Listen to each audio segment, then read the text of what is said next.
All right, today we're prying open the writer's secret toolkit. We're going to look at these amazing little tricks, literary devices, that writers use to make their words pop, surprise you, and just stick in your head long after you've put the book down. You know that feeling, right? When you read a line in a book or maybe a lyric in a song and it just lands, it hits you. Have you ever wondered how writers pull that off? How do they make simple words so powerful and unforgettable? Well, I'll let you in on a little secret. It's not magic, it's a craft. And today, we're going to unlock 4 of their absolute favorite tools. Think of this as getting a peek behind the magician's curtain.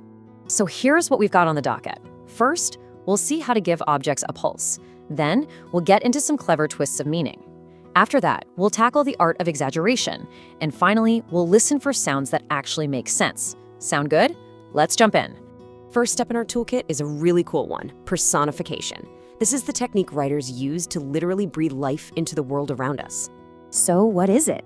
At its core, personification is when you give human traits, like feelings or actions, to things that aren't human. So instead of saying something boring like, the wind was strong, a writer might say, the wind whispered. See how that completely changes the vibe of the sentence? And check out this classic line from Emily Dickinson. She takes this big, scary idea, death, and turns it into a character. He's not some terrifying force, he's a polite gentleman who kindly stops his carriage for her. That one simple choice makes the whole poem absolutely unforgettable. And this isn't just for old school poetry, you know. We use personification all the time.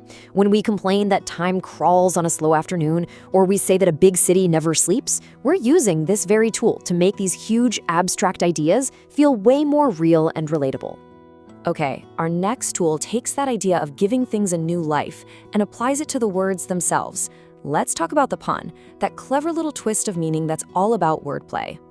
So a pun is basically a joke that messes with your brain a little. It uses a word that has multiple meanings or 2 words that just sound alike to create a moment of surprise. Your brain is going down one path and then bam, the pun hits you with a clever twist. Here's a perfect example. Someone says, I'm reading a book about anti-gravity, and your brain immediately starts thinking about physics, right? But then they hit you with the punchline, it's impossible to put down. Get it? It plays on both meanings of put down. You literally can't set it on a table, and you also can't stop reading it. That little twist is what makes it so good. But hey, don't write these off as just dad jokes. Seriously, puns are used by everyone. From Shakespeare, who loved to layer his plays with them, to some of the sharpest comedians working today. They can be funny, sure, but they can also add some real intellectual depth. All right, tool number 3. This one is all about turning the volume way up to 11. We're talking about hyperbole, the art of going over the top on purpose. So hyperbole is when you massively overstate something to make a point or get a strong feeling across. Now, the key here is that nobody's supposed to take it literally. The exaggeration is so wild that everyone in on the joke knows it's just for effect. And just like our other tools, you probably use this one every single day.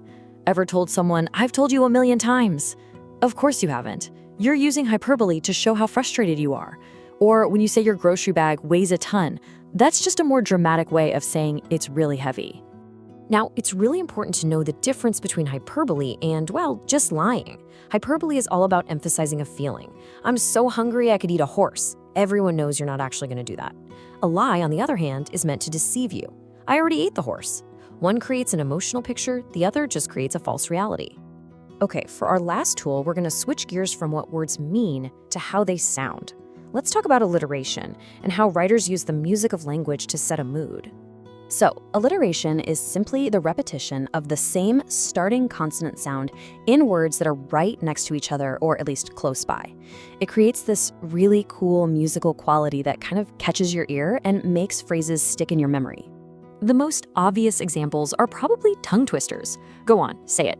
Peter Piper picked a peck of pickled peppers. That repeating P sound is exactly what makes it so catchy and kind of fun to say, right? The sound itself becomes part of the whole experience. But this is way more than just a thing for nursery rhymes. Marketers use alliteration as a secret weapon. Just think about it. Coca-Cola, Dunkin' Donuts, Bed Bath & Beyond. Our brains are basically wired to pick up on patterns, and that repeated sound creates a kind of sonic hook that's really hard to forget. It makes the names super memorable. Okay, wow, we've unpacked 4 really powerful tools from the Writer's Toolkit. Let's do a super quick recap to see how they all fit together. So here's your cheat sheet. Personification?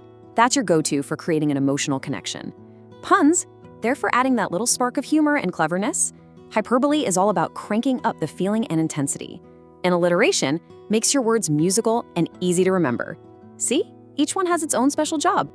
But here's where the real magic happens. Writers almost never use these tools alone.